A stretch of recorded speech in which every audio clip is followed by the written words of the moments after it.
বিসমিল্লাহির রহমানির রহিম। আসসালামু আলাইকুম।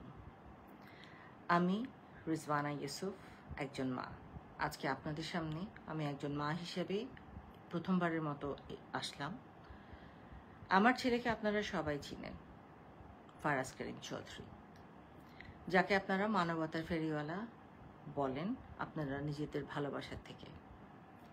আজকে জাতির এই সংকটজনক মুহূর্তে আমার ছেলে চুপ,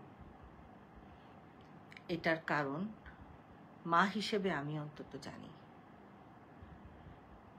সে যেই ত্যাগ স্বীকারটা করছে সেটা কোনো দালালির জন্য না, সেটা কোনো দলের জন্যও না, সেটা তার পারিবারিক একটা চাপের মধ্যে আছে দেখেই সে আপনাদের পাশে দাঁড়াতে পারেনি। কিন্তু সে মন প্রাণ দিয়ে যতটুকু পারছে কাজ করে যাচ্ছে, চেষ্টা করছে যাদেরকে ধরে নিয়ে যাওয়া হয়েছে তাদেরকে যদি ছাড়ানো যায়। কিন্তু আমি চুপ করে বসে থাকতে পারিনি, কারণ আমি জানি আমার দুই সন্তান আমার কাছে কত প্রিয়। একটা মা হিসেবে আমি বারবার আমার ছেলের দিকে তাকিয়েছি, কিন্তু তার দিন ও 5-6 রাত ঘুমায়নি যখন এটা শুরু হলো। ও চেহারার দিকে আমি তাকাতে পারতাম না। আমি মা হিসেবে কিরকম একটা সংকটময় অবস্থানে দাঁড়িয়ে আছি সেটা গত কিছুদিন ধরে আমরা সবাই পরিবারে সেটা এটার ভিতর দিয়ে যাচ্ছি। কিন্তু আজকে না আর চুপ থাকতে পারলাম না, আর ভয় আমার লাগছে না। আজকে আমি আমার ছেলের জন্য আপনাদের কাছে ক্ষমা চাচ্ছি। আমার ছেলে মানুষকে ভালোবাসে, সে সব সময়, তার মনটা অনেক নরম, সে মানুষকে অনেক ভালোবাসে। আজকে আপনাদের পাশে সে হয়তো শ্বশুরে নাই, কিন্তু মন প্রাণ হৃদয় জুড়ে সে আপনাদের সাথে।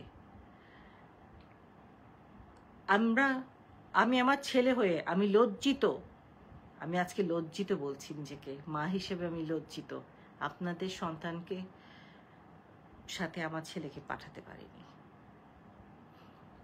অনেকে হয়তো বলছেন যে আমার ছেলে গেলে চিটাগংয়ের হয়তো কোনো ছেলের গায়ে গুলির আঁচড়টাও লাগতো না। আমি তাদের কাছে মাফ চাচ্ছি, সেই মাদের কাছে আমি মাফ চাচ্ছি, যদিও আমি জানি যে সন্তান হারানোর মতো কষ্টের এর থেকে ভারী আর কিছু নেই। আপনারা আমাকে বলে দিয়েন, যদি এখনো কোনোভাবে আমি আপনাদের কোনো কাজে আসতে পারি। আমি একজন আইনজীবী, আপনাদের যদি কোনো ধরনের আইনি সহায়তা লাগে নির্দ্বিধায় আমাকে বলবেন। আমি আজকে প্রথমবারের মতো আমার ছেলের সাথে আপনাদের সামনে এসে দাঁড়িয়েছি, একজন অপরাধী মা। সেই সব মায়ের আমি অপরাধী যে যারা তাদের সন্তান হারিয়েছেন। আমি জানি না উপরওয়ালা আমাকে মাফ করবেন কিনা, কিন্তু আমি আপনাদের কাছে আমার ছেলের হয়ে মাফ চেয়ে নিচ্ছি।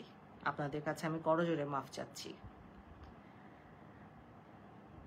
আমার যদি করণীয় কিছু থাকে, এক ফোঁটা যদি কিছু থাকে আমাকে বলবেন, আমি সেটা করার জান প্রাণ দিয়ে চেষ্টা করব। আমার ছেলেকে আপনারা ক্ষমা করে দিয়েন। যদি তারও কিছু এখন করার থাকে আমাকে জানান, আমি চেষ্টা করব। এই দেশ আমাদের সবার। আমরা এই দেশকে বাঁচানোর জন্য একবার না বারবার আমরা যুদ্ধ করেছি। 90-এর আন্দোলন আমার মনে আছে। এই 2024-এর আন্দোলন আমাকে 90-এর আন্দোলনের সেই স্মৃতিগুলো আবার জানাচ্ছে। ছাত্রছাত্রীরা হচ্ছে দেশের ভবিষ্যৎ, তাদেরকে প্রোটেকশন দেওয়া আমাদের কাজ, তাদের সাথে লড়া আমাদের কাজ না। আপনাদের কাছে এটাই আজকের জন্য আমার অনুরোধ।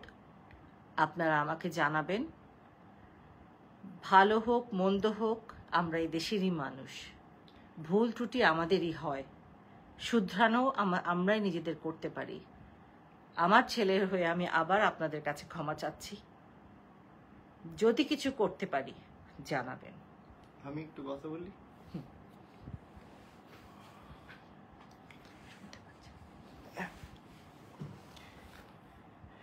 বিসমিল্লাহির রহমানির রহিম। আসসালামু আলাইকুম।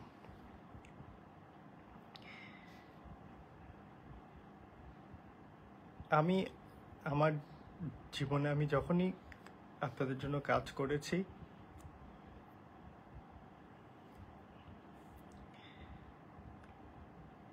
আমি সৎ নিয়তে কাজ করার চেষ্টা করেছি। আমি যেই কথাগুলো আজকে বলবো হয়তো আমি এগুলো কখনো বলিনি, কিন্তু আজকে বলি। আমার জীবনে যখন আমি আমার আব্বার রাজনৈতিক জীবনটা দেখি, আমাদের এলাকার মধ্যে যত সমস্যা, যে প্রতিহিংসার রাজনীতি, আমি সেগুলোরও সবসময় আমি কথা বলেছি। কিন্তু আমি এতটা কম ক্ষমতা ছিল আমার যে আমি আমার আশেপাশের অনেকের সাথে আমি পেরে উঠিনি।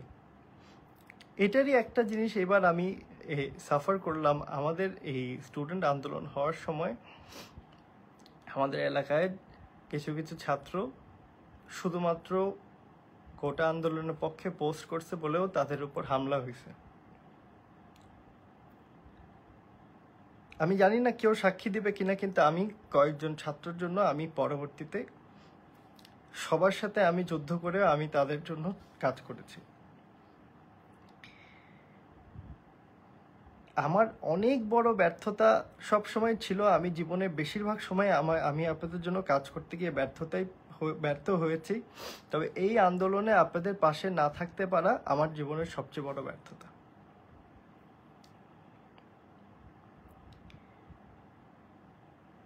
কিছুটা হলেও হয়তো আব্বার জন্য আব্বার দিকে তাকাইছি।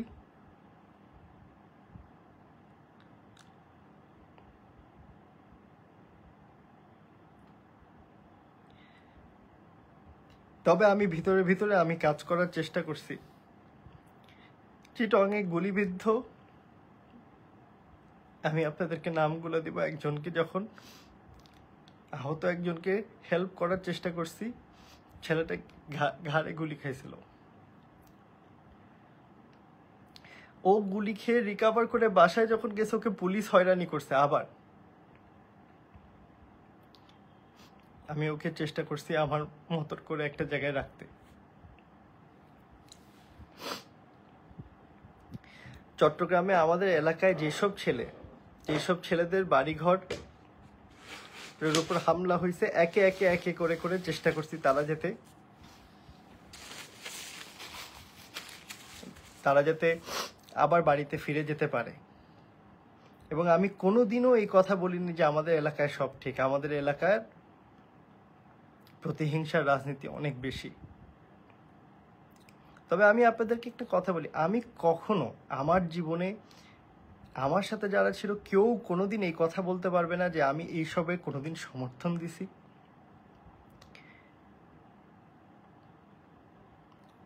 হ্যাঁ, এটা ঠিক যে আমি অনেক দেশের দুর্যোগে কাজ করেছি, কিন্তু এটাতে আমি করতে পারিনি। এটা আমার ব্যর্থতা, এটা আমাকে নিতেই হবে।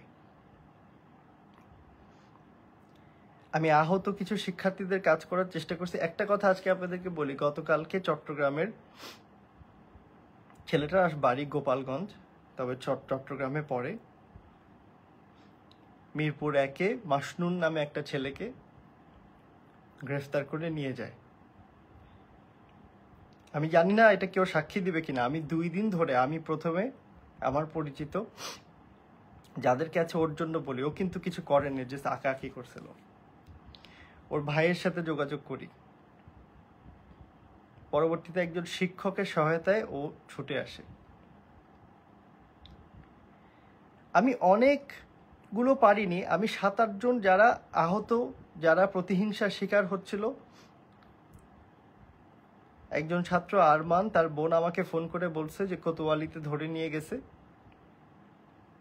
তার বোন ঢাকা ইউনিভার্সিটিতে পড়ে। আমি একজন আইনজীবী, তারা বললাম যে ছেলেটা অনেক ছোট, ছেলেটার বয়স 18 হয়নি। আপনারা শুধু এইসব আঁকাআঁকির জন্য ধরেন না, কিন্তু এই কাজগুলো প্রকাশ্যে করতে পারেনি, আসলেই পারেনি।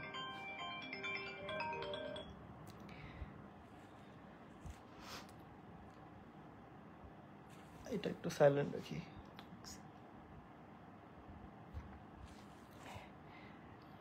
আমার আমার কথা হচ্ছে, আমি আপনাদেরকে আমার পজিশন, আমাকে আজকে বাংলাদেশের অনেক মানুষ আমাকে অন্যভাবে দেখে।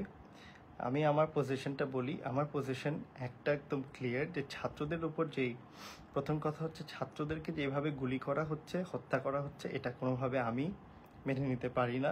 1, 2 নাম্বার, ছাত্রদেরকে বলছে হয়রানি বন্ধ করেছে, কিন্তু হয়রানি বন্ধ করেনি। ছাত্রদেরকে প্রতিদিন সন্ধ্যা হলে ধরে নিয়ে যায়।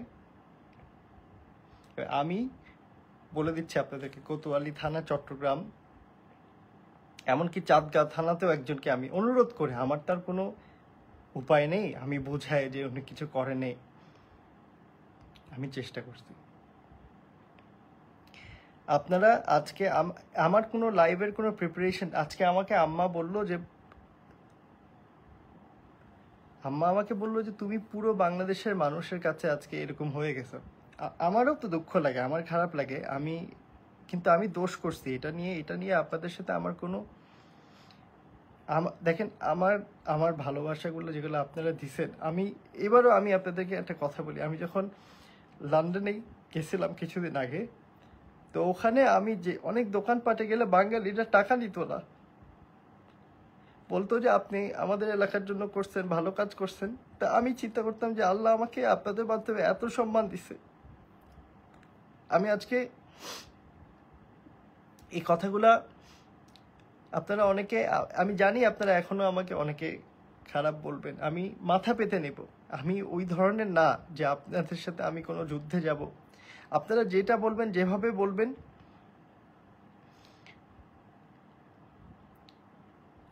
সকলেরই একটা, আমার যদি কোনো ভালো কাজ আপনাদের কখনো যদি মনে হয়, আমার ছোটোখাটো কোনো কাজ, আমার কোনো ভালো কাজ আপনাদের কোনো সময় ভালো লাগছে, যে না একটা ভালো কাজের দিকে তাকিয়ে হলো আমার হাজারো খারাপ কাজের মধ্যে, যদি আপনাদের কোনো কিছু আমার ভালো লেগে থাকে, আমাকে একটা সুযোগ দেবেন।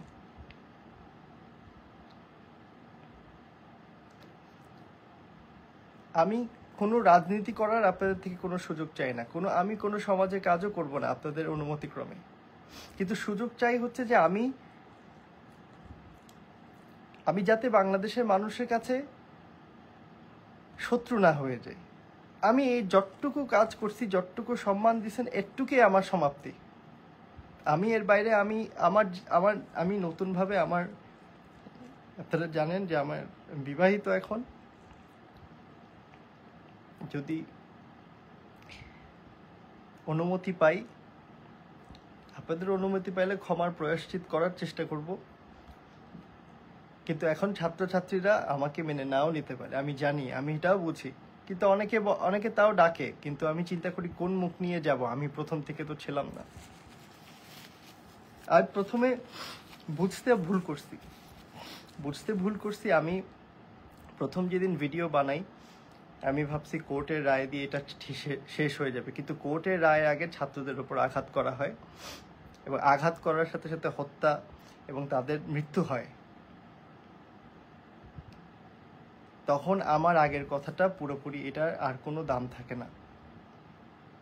তবে এই পুরো ঘটনাটা আমার একটা অনেক বড় দোষ হচ্ছে, আপনারা বলতে পারেন আমাদের এলাকায় যে রাজনীতি হয়, এটা নিয়ে আমি অনেকবার বলেছি, কিন্তু এটা আমি পরিবর্তন করতে পারিনি, আর আমার কাছে পারবো বলে আমার কাছে মনেও হয় না। যদি আমি কোথাও একটা থাকতাম হয়তো কিন্তু শুধুমাত্র আমার সমাজের কাজ দিয়ে আমি সেটা পরিবর্তন করতে পারবো না, আমি এটা পারিনি। আমি কিন্তু প্রতিটা ভুল ত্রুটি আমি যখনই আমার জীবনে করেছি, আপনাদের থেকে আমি শিখেছি, আপনারা আমাকে বলেছেন। আমার জীবনে অনেক অনেক অনেক অনেক ভুলের মাঝে আপনারা আমাকে ধরিয়ে দিয়েছেন। আমি সত্যিকার অর্থে বলতে, আমি বাংলাদেশের মানুষের, আমি আপনাদের শত্রু হতে চাই না।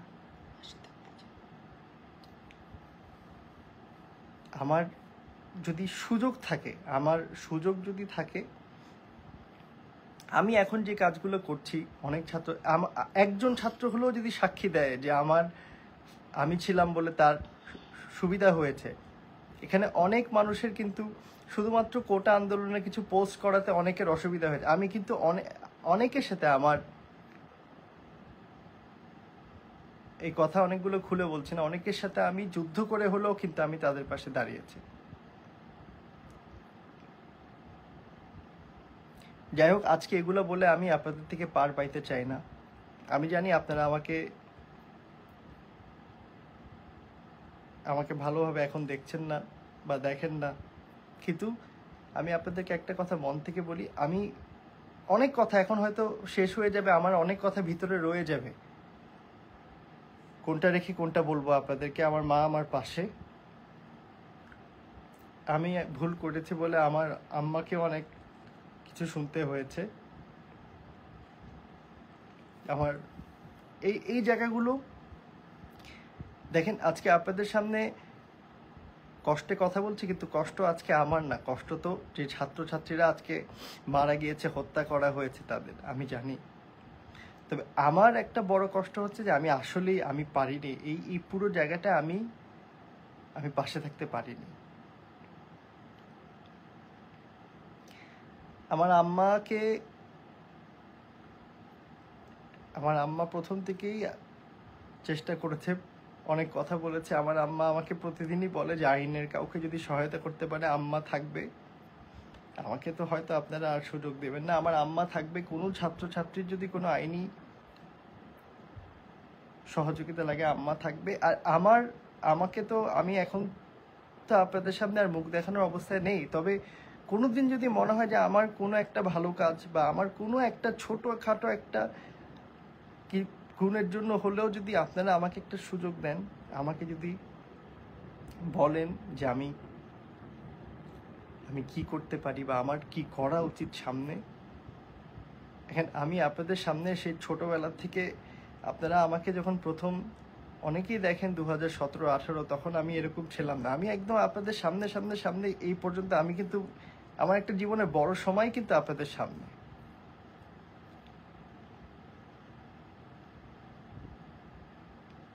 আপনারা যদি আমাকে পরামর্শ দেন, আমাকে একবার বলেন যে আমার কি করা উচিত।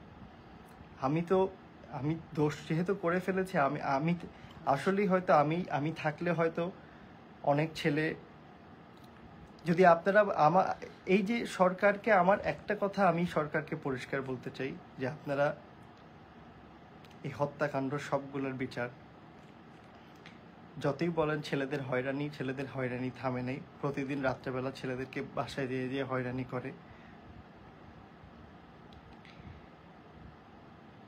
আমার পজিশনটা আমি আসলে ঠিক মতন তুলে ধরার ওই সুযোগটা আমি ওই দিনই হারিয়ে ফেলেছি, যেদিন আমি প্রথমে আপনাদেরকে বলেছিলাম যে কোর্টের রায়ের জন্য আপনারা, আমার তখন বুঝতে ছিল যে কিন্তু কোর্টের রায় আস্তে আস্তে আপনাদের উপর তখন হামলা হয়ে গিয়েছিল। আমি জানি আজকে এই কথাগুলো বলার ফলে আমাকে এখন আর কেউ গ্রহণ করবে না। আমি আমার আব্বার কাছেও আমি ক্ষমা চাই। আমার আব্বা যদি কোনো কারণে কষ্ট পেয়ে থাকে, আমার আম্মার কাছেও আমি ক্ষমা চাই। আল্লাহ নিচে দেশবাসী। আমি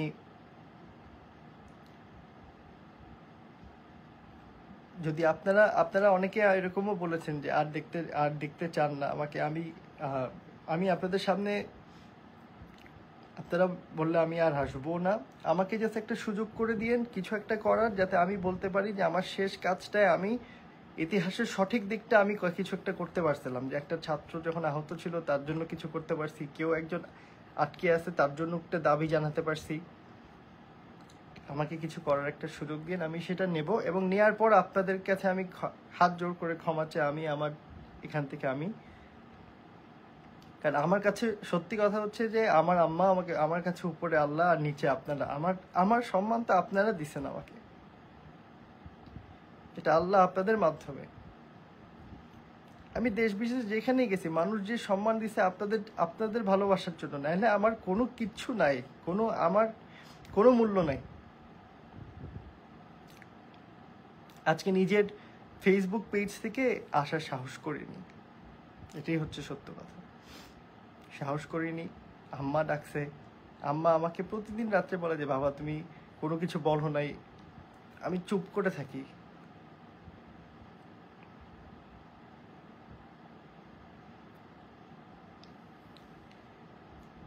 আমার আপনাদের সকলের কাছ থেকে আবারও ক্ষমা চেয়ে আমার আমার আম্মা আমার আমার আমার ভুলের জন্য আপনারা আমাকে কথা শোনায়েন। আমি একটা অনুরোধ করছি, আমার বাবা মা ওনাদেরকে মাফ করে দিয়েন, আমার ছোট ভাই, আমার স্ত্রী। তবে আমি যেহেতু দোষী, আপনারা আমাকে যা বলবেন আমি মাথা পেতে নেব। আমার এখানে আমার কোনো অসুবিধা নেই। আমি আপনাদেরগুলো, কারণ আপনারা যেই সময় ভালোবাসা দিচ্ছেন, আপনারা ভোরে ভালোবাসা দিচ্ছেন, আমার এগুলো সব মনে পড়ে। আমি একটা কথা বলি আপনাদেরকে, আমি কোনো কাজ আমার এমনকি আমার যে কাজগুলো আমি আগে করছি, আমি সৎ নিয়তে করছি। আমি মানুষের জন্য ভালো কাজ করার চেষ্টা করছি। তবে আমি শেষে এসে আমি পুরোপুরি ব্যর্থ। যাই হোক, আর কি বলবো বাকি। এরপর আমার আম্মার আছে এখানে, উনি একজন আইনজীবী। যদি কোনোভাবে আমার আম্মা কোনো সহযোগিতা করতে পারে, ওটা আমার আম্মার, ওটার জন্য আপনার কাছে আমাকে ওটার জন্য ক্ষমা করতে হবে ওরকম না। আমাকে আপনারা সুযোগ যদি কখনো, আমি জীবনে যদি কখনো সুযোগ পাই, আমি আবার চেষ্টা করবো। আপনাদের যাদের ভালোবাসা আমি হারিয়ে ফেলেছি, সম্মান হারিয়ে ফেলেছি, আমি আবার একদিন চেষ্টা করব। আমি আবার চেষ্টা করব যাতে আপনাদের ভালোবাসা, আপনাদের সম্মানটা আবার অর্জন করতে পারি। আমি আবার চেষ্টা করব। আমি ওয়াদা করতেছি, আমি চেষ্টা করবো, ভালো কাজ করার চেষ্টা করব।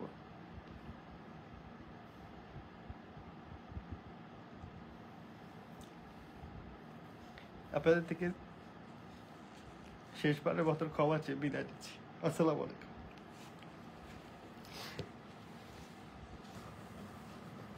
আমি আমার ছেলের পক্ষে কোনো রকমের সাফাই দিব না এখানে। আমি যেটা বলতে চাচ্ছি, আপনাদের যারা সন্তান হারিয়েছেন তারা যে যদি মামলা করতে চান, সে মামলা করতে আমি প্রস্তুত আছি। আমিও, আমার সঙ্গীরা, আমার কলিগরা, ডিস্ট্রিক্ট কোর্ট, হাইকোর্ট, যে কোনো জায়গায় আপনাদের যে কোনো সহযোগিতার জন্য একজন মা, একজন আইনজীবী সবসময় আছেন, এটা মনে রাখবেন। আর আমার এই ছেলেগুলো যদি আমার জন্য কখনো সাক্ষী দেয়, নামগুলো বলবা, এরা কোটা আন্দোলনকারী। আমি এদেরকে বিভিন্নভাবে হেল্প করার চেষ্টা করছি। আর আমি আমার সন্তান তুল্য কিছু মানুষের নাম বলছি: রাহাত, আনিসুল ইসলাম রাকিব, আরমান উদ্দিন, প্রান্ত বড়ুয়া, জুলহাস সাইম, জুবায়ের, মাসনুন, মোহাম্মদ সাইমন, আরিফুল ইসলাম, আলামিন সাহেব, উনি একজন ব্যবসায়ী, বাহাউদ্দিন অ্যান্ড ফরহাদ কাউসার। এই গুটি কয়েক মানুষকে আমার ছেলে, আমার সন্তান, সে সাহায্য করার চেষ্টা করেছে। ওনারা যদি স্বীকার করেন, সাক্ষী দেন, উপর আল্লাহর কাছে আমরা অনেক শুকরিয়া জানাবো। কিন্তু আজকে ফারাজ করিম চৌধুরী হয়েছে আপনাদের কারণে। সম্মান দেওয়ার মালিক আল্লাহ, বাকিটা ছিল আপনাদের। আমি হজ করতে গিয়ে ওর নাম যেখানেই শুনেছে, মানুষ আসলে একটু পানি খাওয়ানোর জন্য, একটা ছাতি দেওয়ার জন্য, একটু খেজুর দেওয়ার জন্য পাগলের মতো করেছে। এবারও উমরায় গিয়ে আমার মা হুইল চেয়ার নিয়ে যাওয়ার জন্য, আমাদেরকে কিছু একটা করার জন্য, শুধু একটাই, আমাকে একজন বলেছে যে উনি মসজিদে নববীতে আমার ছেলেকে একবার দেখার জন্য উনি দোয়া করেছে। সেবারই আমি গিয়ে কোনো এক কারণে ওনার সাথে আমার পরিচয় হয়েছে। উনি আমাকে দেখে নিজের চোখকে বিশ্বাস করতে পারেননি। উনি বলেছে আমি ছিলাম ফল, হে আল্লাহ তুমি আমাকে পুরো গাছের সাথেই পরিচয় করিয়ে দিলে। এরকম ভালোবাসা ফারাজ অর্জন করেছে। আমি সেই গর্বিত মা, এখনো বলছি আমি সেই গর্বিত মা। কিন্তু আমার ছেলেটার বয়স যতটুকু হয়েছে তার থেকে বেশি সে কাজের মধ্যে জড়িয়ে গেছে। আর বাবা একজন রাজনীতিবিদ, সরকার দলের, ওই প্রেশার সব কিছু মিলে তাকে সে ঠিক দিক দেখানোর মতো, ওরকম গাইড করার মতো কেউ ছিল না। আমি হয়তো প্রতিদিন বলেছি আজকে আমি এটা লিখছি, আজকে আমি সেটা লিখছি আমার ফেসবুক পেজে। আমি কিন্তু কোনো দলের পক্ষে কথা বলছি না, আমি অন্যায়ের বিরুদ্ধে কথা বলছি। আমি কখনো অন্যায়কে প্রশ্রয় দেওয়া কোনো কালেও আমি পছন্দ করতাম না, এখনো করি না, ভবিষ্যতেও ইনশাল্লাহ করব না। বাট দোষগুণে মানুষ। আবার বলছি, আমার ছেলেকে আপনারা অনেক কটু কথা বলেছেন, অনেক কিছু বলেছেন, শুধু ছেলেকে বলেননি, সেখানে আমাকেও বলেছেন, আমাকে অনেক খারাপ ভাষায় কথা বলেছেন। আমি কিছু মনে করিনি। আমার ছেলে ঘুমোতে পারেনি আপনাদের ওইসব খারাপ কথা বলার জন্য না, আমার ছেলে ঘুমোতে পারেনি বিবেকের তাড়নায়। কারণ সে জানে সে যে চুপ হয়ে বসে আছে সেটা ঠিক না। সে জানে সে চুপ করে আছে দেখে শত শত লক্ষ লক্ষ কোটি কোটি মানুষ ওর বিরুদ্ধে কথা বলছে। কিন্তু সে তার বাবার দিকে তাকিয়ে, বাবাকে ভালোবাসা তো অপরাধ না, তার বাবা তার দাদি তার দুই সন্তানকে অনেক ভালোবাসে। কিন্তু আজকে আমি আর চুপ থাকতে পারলাম না যে এত প্রাণের বিনিময়ে আমাদের বাবা মার ভালোবাসার থেকে ঊর্ধ্বে হচ্ছে এই দেশ। সো আজকে এই জন্য আপনাদের কাছে আমার শেষ কথা, আমার ছেলের পক্ষ থেকে আমি ক্ষমা চাচ্ছি, এবং আপনাদের যদি কোনো ধরনের কোনো কাজে আমি আসতে পারি আমাকে জানাবেন। আমার ছেলের প্রতিও যদি আপনাদের কোনো অনুরোধ থাকে বা কোনো ডিরেকশন থাকে, আপনাদের কোনো দাবি থাকে, জানাবেন। এই বলে আজকে আমি শেষ করছি। আল্লাহ আমাদের সহায় হন, আল্লাহ আমাদেরকে আল্লাহ সাহায্যকারী। আমি আল্লাহর নাম নিয়ে আজকে বিদায় নিচ্ছি। আল্লাহ হাফেজ, আসসালামু আলাইকুম।